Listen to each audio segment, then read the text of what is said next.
ভোজনালয়ে সকল বন্ধুদের স্বাগত জানাই। আজকের রেসিপি বাদাম বাটা দিয়ে দুধ পটলের বাহার। প্রথমে আমি পটলগুলোকে ভালো করে ধুয়ে পরিষ্কার করে এরকম কেটে নিয়েছি, আর দুধের মধ্যে এক মুঠো রোস্টেড বাদাম ভিজিয়ে রেখে দিলাম। পটলগুলো এরকম লম্বা লম্বা করে কাটবেন, আর দুদিক চিড়ে নিয়েছি। এবার ভালো করে নুন হলুদ মাখিয়ে আমি এটা রেস্টে রেখে দেবো। নিরামিষ দিনে আপনারা এই পটলটা বানিয়ে খাবেন, খেতে খুবই সুস্বাদু হবে। এবারে কড়াইতে সাদা তেল গরম করব, তার মধ্যে সামান্য একটু হলুদ দিয়ে নিলাম, তাহলে আর পটলগুলো দিলে ছিটকে যাবে না। এবার পটলগুলোকে আমি লাল লাল করে ভেজে নেব। এরকম দুটো মুখ চিড়ে দেবেন, তাহলে মশলাটা ভেতরে ভালো ঢুকবে আর খেতেও ভালো হবে।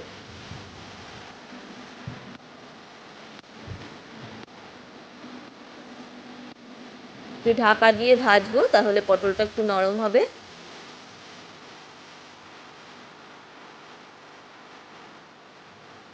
আমার ভিডিওটা ভালো লাগলে লাইক শেয়ার কমেন্ট করবেন।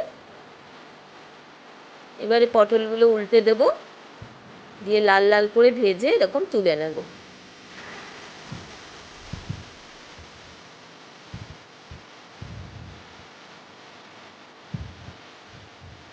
তারপর তেলের মধ্যে আমি একটা শুকনো লঙ্কা আর দু তিনটে এলাচ ফোড়ন দিলাম।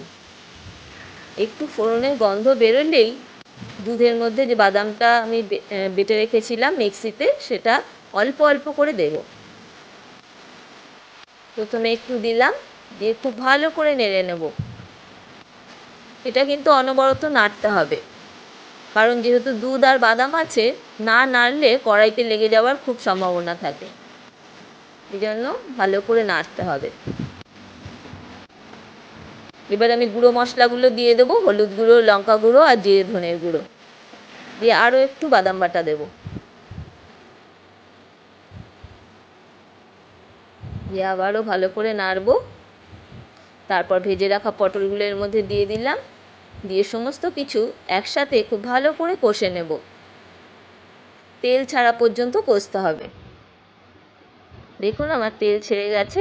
এবার বাকি দুধ আর বাদামের মিশ্রণটা এর মধ্যে দিয়ে দেবো। তারপর স্বাদ মতো নুন দেব,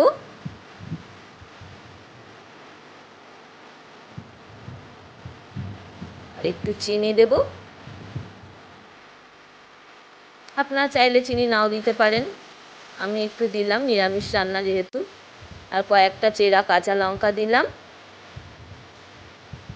দিয়ে আঁচটা সিম করে 5 মিনিট ঢাকা দিয়ে রেখে দেব পটলটা সেদ্ধ হওয়ার জন্য।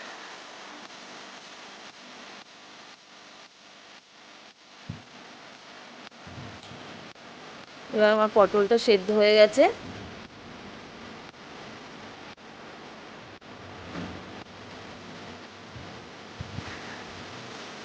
এবার ওপর থেকে একটু ঘি ছড়িয়ে দেবো। ব্যাস, নিরামিষ পটল বাহার রেডি।